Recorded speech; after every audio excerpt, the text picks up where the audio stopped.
Welcome to my Physics 2211 lab report on the motion of a falling object. In this lab, we will analyze the motion of a ball falling under gravity, comparing real-world observations with computational models. Here's the flow of the presentation. We'll begin with an introduction to the experiment, followed by the fundamental principles and models used, a video analysis with Tracker, assumptions for our computational models, and the GlowScript code we implemented. Finally, we will conclude with an analysis of the results and comparison between different models. The purpose of this experiment is to analyze the motion of a ball dropped from rest, measuring its position over time. We will compare our observations to two computational models, one considering only gravity and the other including both gravity and air resistance, also known as drag.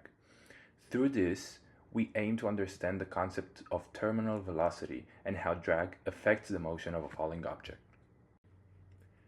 The primary physical principles used in this lab are Newton's second law, from which we can find velocity and position update formulas. In our first model, the only force acting on the ball is gravity, which causes it to accelerate uniformly.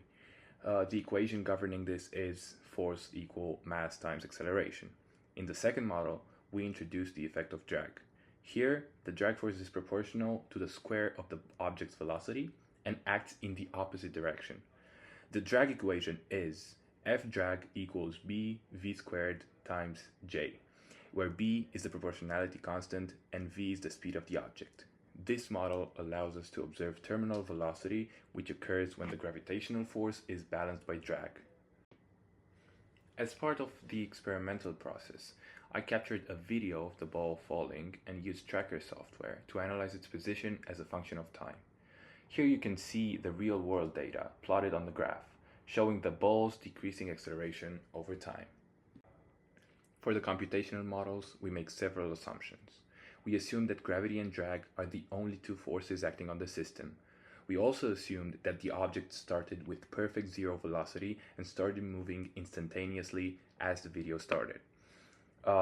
Additionally, we assumed that all tracker markings were at the absolute center of the objects and that the object started exactly at 0 on the axis at t equals 0. To simulate the ball's motion, I used GlowScript to create two computational models. In the first model, only the force of gravity is included. In the second model, both gravity and drag are incorporated. The drag equation is applied to compute the net force acting on the ball at each time step. The model updates the velocity and position using the momentum principle. Here's a snippet of the code showing how the drag force was implemented. Now let's compare the results. In this graph, you can see the observed position versus time in red, the prediction from the gravity-only model in blue, and the prediction from the gravity plus drag model in green. We can see that both of the computational model data is pretty close to the experimental data, but the gravity plus drag computational model matches our data almost perfectly. The gravity-only model overestimates the speed of the ball as it falls, while the model that includes drag more accurately matches the observed data. When we look at the velocity versus time graph, we can see that the gravity-only model predicts a continually increasing velocity. However, the gravity plus drag model shows the ball approaching a terminal velocity, which aligns with our observations. Terminal velocity occurs when the upward force of drag equals the downward force of gravity, resulting in no net force and thus no further acceleration. The drag model predicts this terminal velocity as seen in the velocity versus time graph, where the velocity levels off. Now let's consider, what if the ball were thrown downward instead of dropped from rest?